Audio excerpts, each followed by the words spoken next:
Hey everyone, it's me again. Hope you're all doing well, feeling swell, feeling blessed no matter where you are. So, I honestly have to say that this turn of events in our existence right now is one of the most auspicious and interesting times to be alive because so much of prophecy is coming to pass. So much of what was set forth in the Bible is coming to pass. And it just makes me feel so blessed and so gracious and grateful to be alive right now. So, if you clicked on this video, we're here to talk about one specific thing. We're here to talk about the blessed, those are that are the meek, shall inherit the earth. I want to stress this because I truly feel like this is the first time I'm finally understanding how this takes shape and how this takes place. Because you have to understand, I'm going to put this video here for you guys to watch. Okay, as you can see, I'm going to put the link in the description below. But about a year ago, I was given a vision by God about a lot of things that are going to come to pass, right? And one of them was watch. Another thing I was getting a lot of for California was simply that a lot of industry collapse is going to be happening. Like I was getting like the names like Dell. I got like I don't know a lot of stores. Like I was getting a lot of like J.C. Penney, Target, this that. They're going to be going up, and a lot of like the more bougie things there are not going to be going up. And Fortune 500 companies especially out of this region, or it's going to start there, and it may cause shifts within, like across maybe like New York, the major players, right? To do with industry collapse. And I kept seeing retail being part of that. But for some reason, retail was what I was really seeing. And watching major cities and all these major retailers just closing their doors one by one by one by one by one. I had no idea how this was going to happen because I was like, these are some of the biggest name brands in the world. And I couldn't for the life of me understand how this was all happening. But here we are today. Okay. And I fully see the full like robustness of God's glory. Like I saw this like a year and a half ago, and I will talk to the other parts of that revelation because if this is happening, it's going to take a little bit of time. But I see how the chips are falling now, and it kind of makes sense. So please follow along. So we have to understand that the saying about how the meek shall inherit the earth, right? It didn't happen in the time of Jesus, as we obviously know, because the Romans continued on, and debauchery continued on. So that saying never really took shape. And I feel like right now that us, the meek, those that are, let's say, even powerful in their own personalities, but they're still meek at heart. They still, lack the arrogance or the egotism. I like that version of explanation that you see in Psalms, because I don't think that meek means weak. I think that meek just means that you're able to take hold of what's truly important.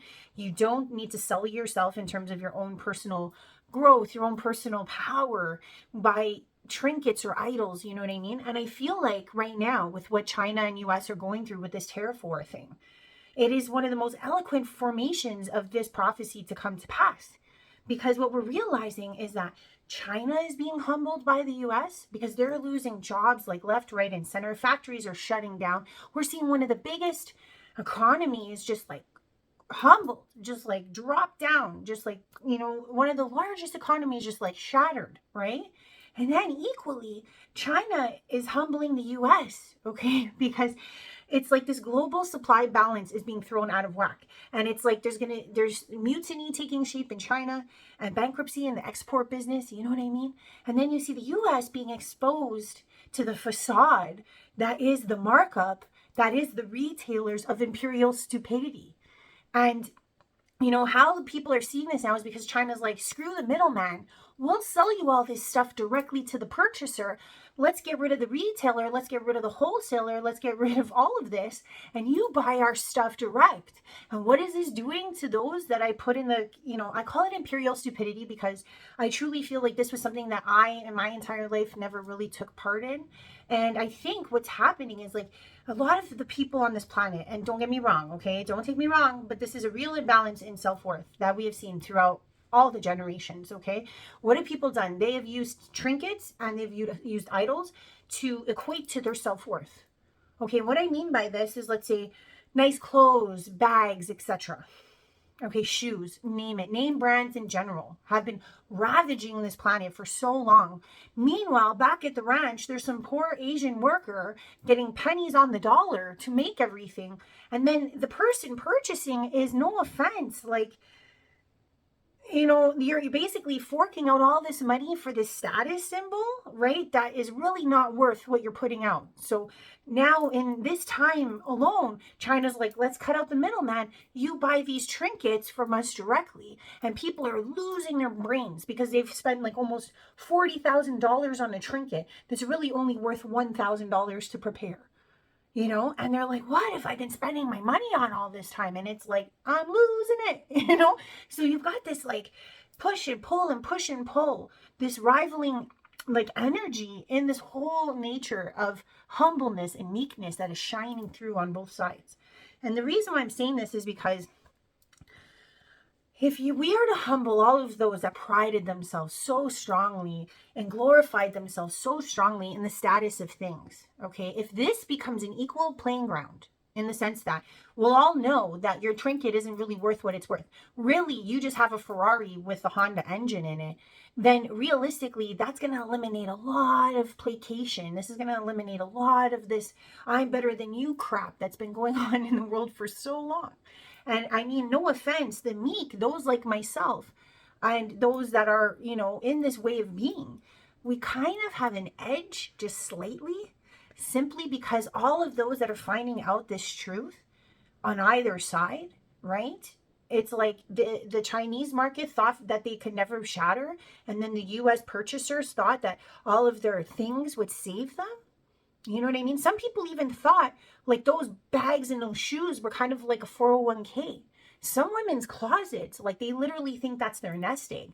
And when something exposing this as clearly as it is can really shatter that 401k for any purchaser. You know what I'm saying? So it's really like mind blown, right?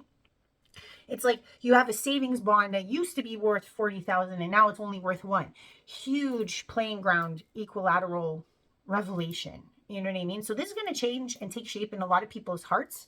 And I feel like the only advantage that us meekers had all this time is the fact that we came from our truest self when it came to our self-worth. Okay? Because I don't know about you guys, but growing up, like keeping up with the Joneses to me always felt like one of the most hideous and insane things to do. And maybe I was just given a lot of, help in this realm, because I can give you guys a story of how I kind of saw this and realized this at a younger age. I hope you guys want to follow along. But years ago, I was in Italy. This is a true story. I was sitting in Napoli. I just got there. It was like a day or two in. And I go to this cafe and I notice that it's eerily quiet. There's not many people on the street and I couldn't understand what was going on. So I'm counting quietly getting my euros together so I could order a latte and some meal of some sort at this cafe. And this excellently dressed, handsome man comes over to me and asks me for a lighter because at the time I smoked. And I look up at him and I'm like, wow, this is a heavy looking dude. Like you could just tell by the way he was dressed, by the way his wrists blinged and everything. I was just like, whoa, like this guy's someone serious. And he asked me, he's like, oh, are you here by yourself? And I was like, yeah, I'm here by myself because I always traveled by myself.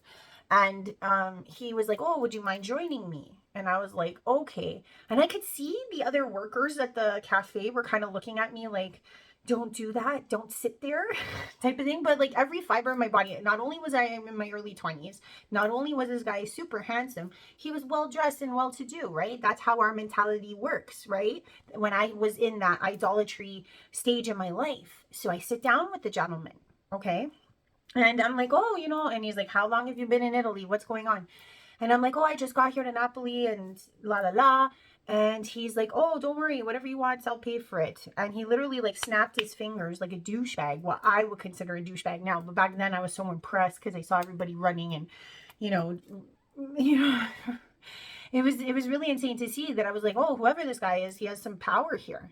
And he was like, oh, he's like, what did you come to see here? And I was like, oh, Rome. I'm here in Napoli. I'm going to see the sights. I'm going to see whatever I can see. And he's like, how long are you here? I'm like, 2 weeks. And he's like, oh, very good, very good. And he's like, do you speak Italian? And I was like, no, io non parlo italiano così bene, right? Which means I don't speak very well. But I did learn enough. I would stay there about 4 months after the fact. But that's not the point of the story. The point of the story is that as I'm starting to eat my drink my latte and eat my food, right? I go to the bathroom inside and everyone in the restaurant was like, don't sit with that guy. Don't go near that guy. Like, do yourself a favor, get away from that guy. And I was like, okay. I'm like, he just ordered and bought my food. Why would I do that? And I should have listened, right? But almost everything to the seemingly outside world, right, would say, oh, this person is well to do. Why would somebody step away from this person?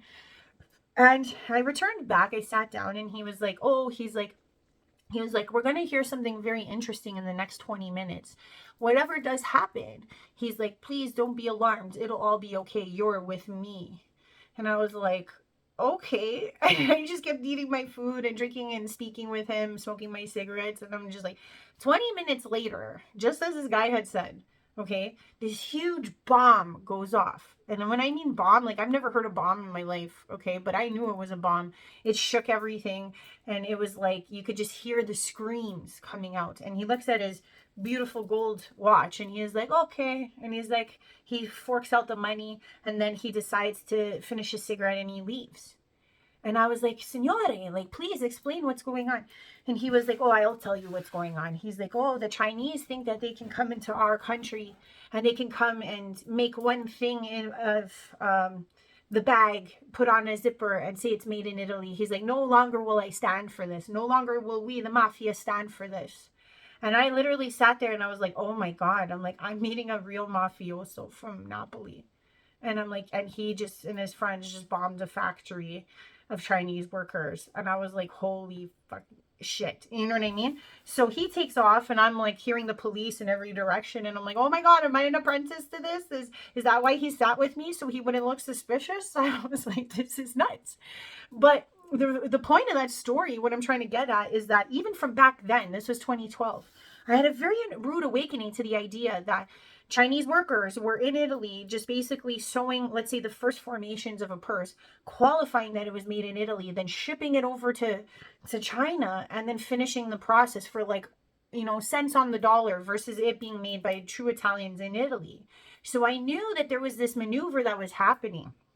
Okay, I knew that there was this thing where not, Louis Vuitton wasn't being made in France. I knew that Gucci wasn't being made in Italy. I knew that Fendi wasn't being made in Italy. So it was like my eyes opened up. And from that point on, I could never see myself spending that kind of money, knowing that the houses of Gucci or the houses of Fendi were no longer the houses of any.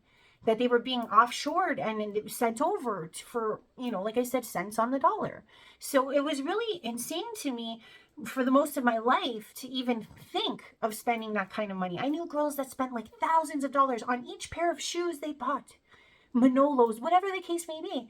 And it's like now I sit back and I'm like, oh my God, what are these women going to do? What are these men going to do when they find out that everything they've ever purchased had a ticket price that was like 20 times the amount? And it was really being made in China for next to nothing. And then it goes back to the whole thing about self-worth. It's like when you don't have these things, who are you? If every name brand is really not what it is, and any young aged poor child in China can make it, kind of sullies the whole name, it sullies the whole brand. It kind of cheapens everything. And I was just like, wow, this is going to shake the crux of everything that has to do with self-worth in equivalence to these idolic trinkets. And when I kept seeing this happen in the last days, I was like, this is how the blessed of the meek shall inherit the earth.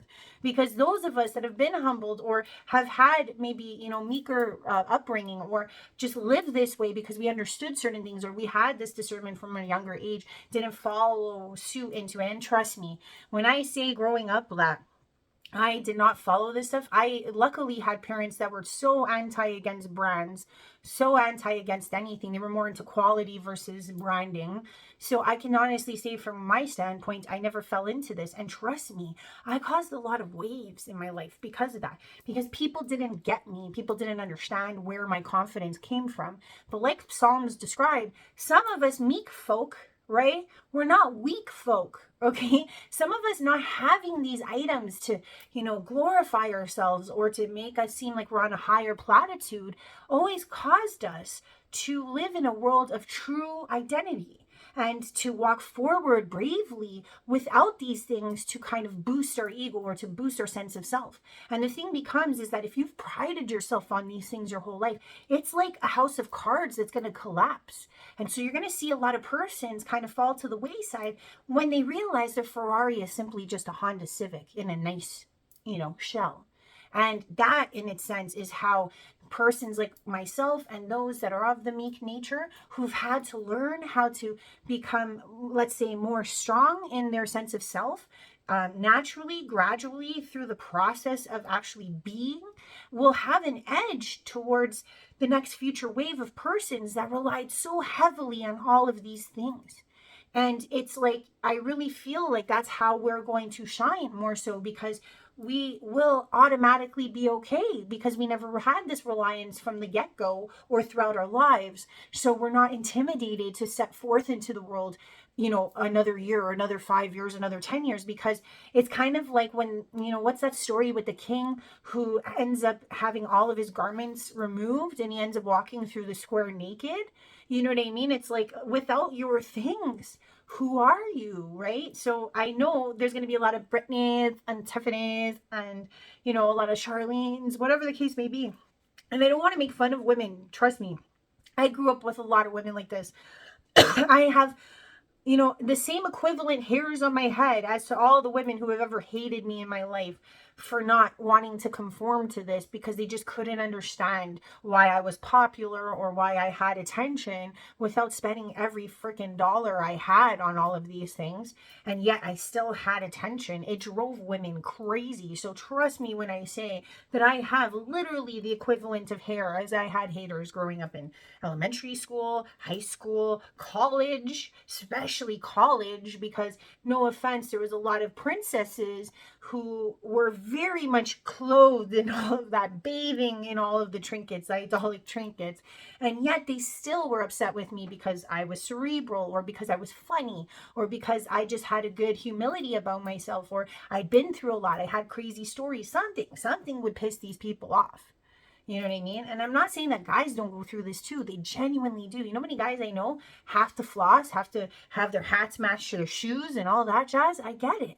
But the thing is that when your shoes and your hat should have only cost you $20 versus 200, or when your hat and your shoes should have only cost you $40 instead of 400, it puts a big damper on the fact of what were you spending your money on, and now they're not worth jack shit.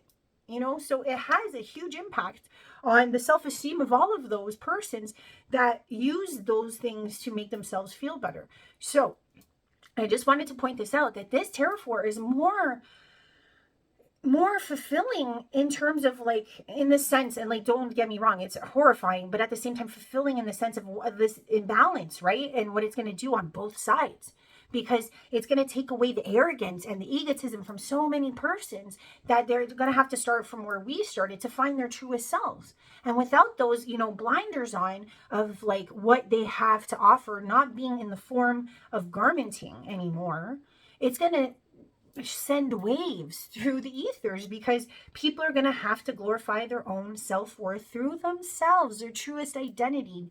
The masks are going to keep coming off. And I truly want to say this, the humble will rise simply for that reason, because we're ahead of the game. We've already been living this life. We've basically, some of us have gone from rags to riches, or some of us have never cared for the riches. Some of us would have put the $40,000 towards a charity versus a bag. And the reason being is because we know that that's a better thing to do, and that actually fulfills your heart a lot more. So I'm sorry to all the Britneys and Tiffany's out there, and the Charlene's and the Jimmys and the Jacks and the Joes there that are just going to be spiraling out. And it truly gives me understanding of what was taking place in that past Profetix I had like a year and a half ago, because for the life of me, I was like, I don't see how this is going to happen. And in this present day today, it's happening. And I'm just like, whoa. So as I said, I have to speak forth to the other things that were in this video. So hear me out. Aside from the meek inheriting the earth, right? Everything, all those industries are going to collapse. It's going to take time. It's not going to happen right away. I know a lot of people are talking about money transfers or some type of like changeover with the money. I think mid-May is when this takes place. Now, I have to preface this by saying there may be an increase in monetary gains for people that have certain, let's say, currencies, etc. But the game changer will be that somehow within the next year or two, those monies are going to be worth zero. And it doesn't matter what they're invested in, because money itself is going to take shape in a totally different way. That's what I saw.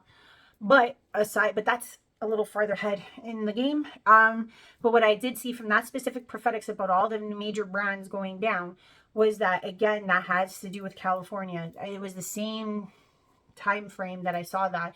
So I feel like this will be the summer that California cracks, because I saw this huge tsunami, but then at the same time I saw like a cracking, like a piece of California drifts off or breaks off. So I saw that, and I'm saying because I saw this coming to play at the same time that I saw LA like totally in shambles. It was like all of Rodeo Drive, all of those major stores were all out of business. Okay. And around that time, I would say a little farther in the future, it could be this summer or next summer, but it's coming close. Okay. Because it's like this bottoming out has to happen first, and then that will take place. And I always got the feeling that it was the warmness of the water in the summer, because it gets quite hot there in the summer. So I feel like that's what's going to come to pass for California. So again, you don't have to listen to me, but I'm putting the video and I'm letting you guys see that all of this is coming to pass. So I could be totally awful and it doesn't matter, or I could be totally right and it doesn't matter, because realistically, we are living the prophecy times. And I am not in any way, shape, or form. I am baffled. I am amazed, and I am also so grateful to be a part of this, because it's like the equilibrium of of those that have been crying out for so long for this, these corporations to come knuckling under, for all of these asswipes that have been holding all of this puppetry and money over our heads for so long as a society, as a populace. It's like, finally, will we get a chance for this equilibrium when all these facades fall away? Let's say, for example, if the economies are shaken so much so there's going to be no purchasers. And if there's no purchasers, then that takes, tolls on the stock exchange. And when that takes tolls on the stock exchange, that takes tolls on the corporate heads. That takes tolls on corporations. They start to bottom out. And that is a beautiful place to be, because we have been run by these CEOs and run by these corporate heads for too long. And I'm not saying all retailers, but you have to understand that this changeover with China too, it's also making huge changes to all economies. Like, I'm so grateful that for the first time in my life, I'm buying produce from Canada. Can you believe that? Like, my whole life, it's been California, Mexico, Uruguay, wherever. And now, because of this tariff war, I'm buying my strawberries from Canada. I'm buying my apples from Canada, because we've been exporting all of this stuff for so long.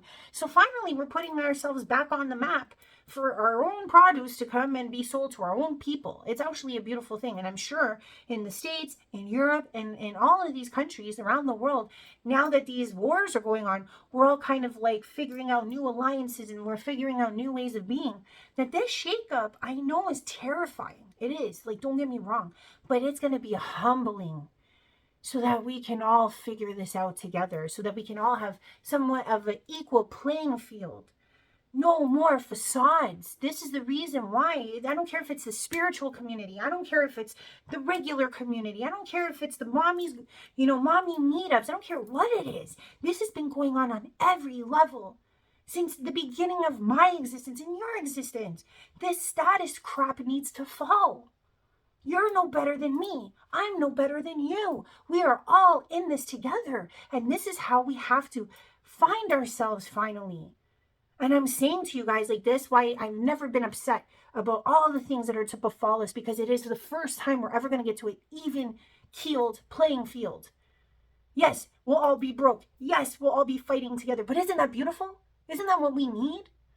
This unequal system of, rich and poor and middle class and status and this and that. Kick this shit to the curb. That is the only way we unite.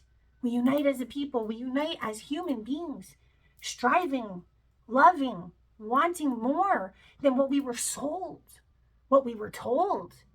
It's going to be something so prolifically amazing. And I just wanted to bring that out there, because as things unfold, I'm finally seeing how this all is taking shape. Some people are freaking out. I've got a big smile on my face. Everyone's different. You know what I mean?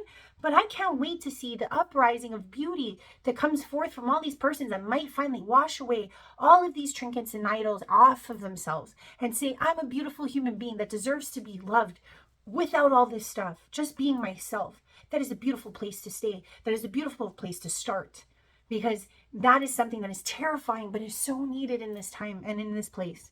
So I just want to say that. Love you guys lots. If you have any comments or anything you want to share about what's going on with you in your part of the world, what you're seeing in your economy or your shakeups, please put it in the comments. We need to share. You know, sharing is caring. I got told that by a 3-year-old a couple days ago, and I was like, yes. Because you know what? The children know what it's about. The children know where it's at. And I just want to say that. So if you do like what I'm saying, please like, please share, please subscribe. I love you, my day ones, to my day nows. Catch you next time. We're in it for the long haul, but we're in it to win it. Bye for now.